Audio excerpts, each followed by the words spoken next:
Hi, everyone. Carrie Ann Wilkie here. I work with Volunteer Nova Scotia, and today I'm going to show you how easy it is for your organization to become a part of Volunteer Nova Scotia and sign up and create an organizational profile. So the first thing that you do is type in www.volunteerns.ca, and that will take you to this homepage here. And once you arrive there, you're going to click on For Organizations because you're just that, a group or an organization. And when we click on this, we come to this page here.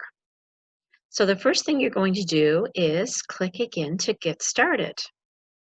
And when you do that, you're going to find this form, this membership form that comes up.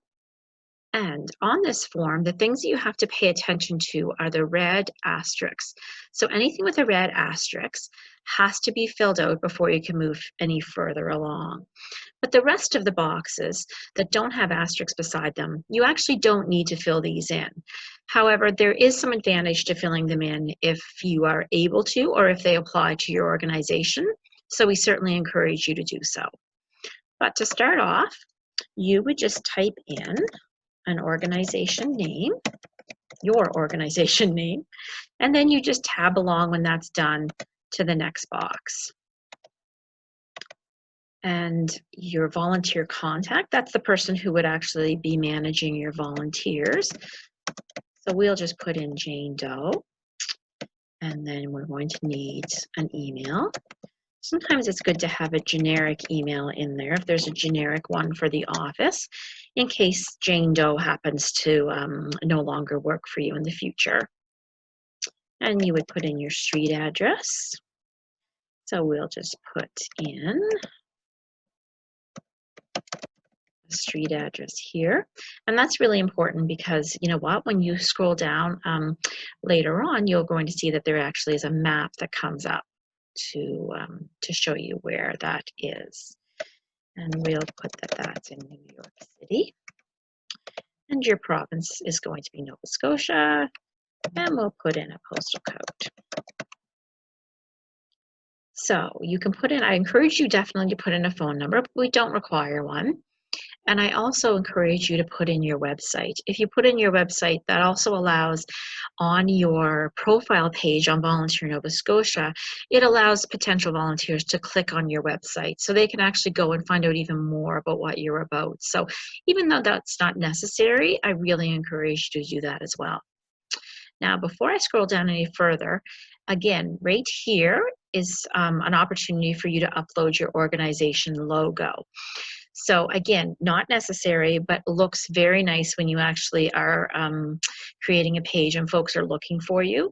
They can actually identify you with your logo as well as your name. So you would just click Choose File here, and you would just download the logo that you have attached to your organization.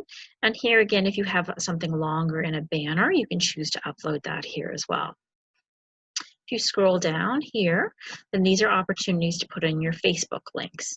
So I really encourage you to do that as well, even though it's not necessary, because then folks can actually find you on your Facebook as well. So you would put in your Facebook link here.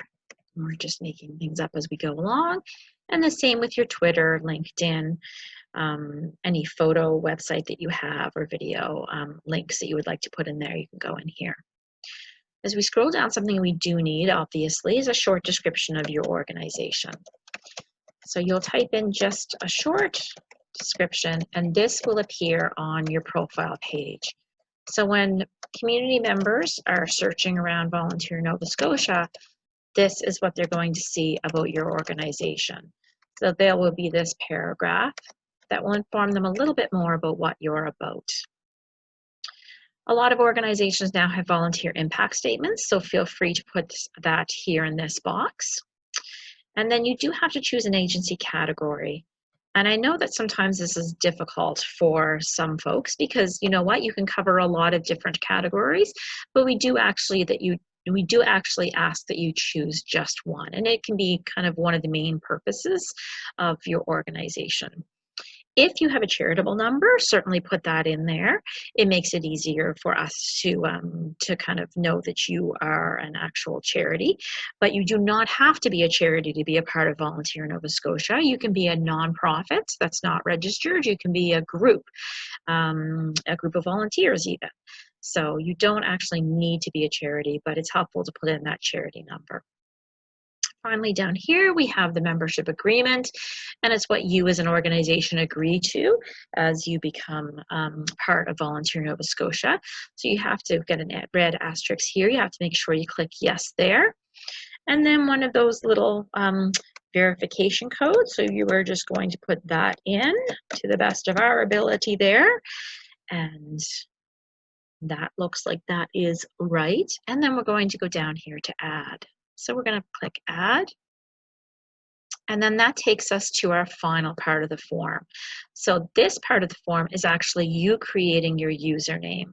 So you can create whatever new username you'd like, but I do encourage it to be something relatively simple if you're going to have other folks using it as well, and something that represents your organization that you can remember. So whatever that is, put that there. Scroll down here and create a password. You can always click show password to make sure that you match it. Here you click on email address. So you want to put that email address in again. So Jane Doe, gmail.com. Make sure that's in there correctly. And here you're going to click on the associated organization. So these are folks that have recently put in their profiles but are just in the process of actually being approved. So you need to find yourself there. So we were test organization. We're going to click on that.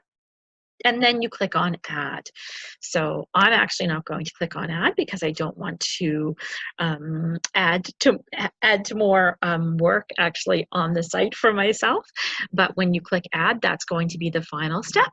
And then you just have to wait 24 to 48 hours for me to receive an email that you have actually uploaded something onto our site, and then I will approve that and send you back a letter and telling you how to create your volunteer position descriptions. And after that, you can create as many position descriptions as you'd like for all kinds of different opportunities in your organization. So I hope that helped out a little bit. And if you have any questions, never hesitate to email me or give me a call.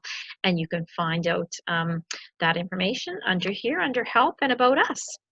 Okay, thanks so much for being a part of Volunteer Nova Scotia.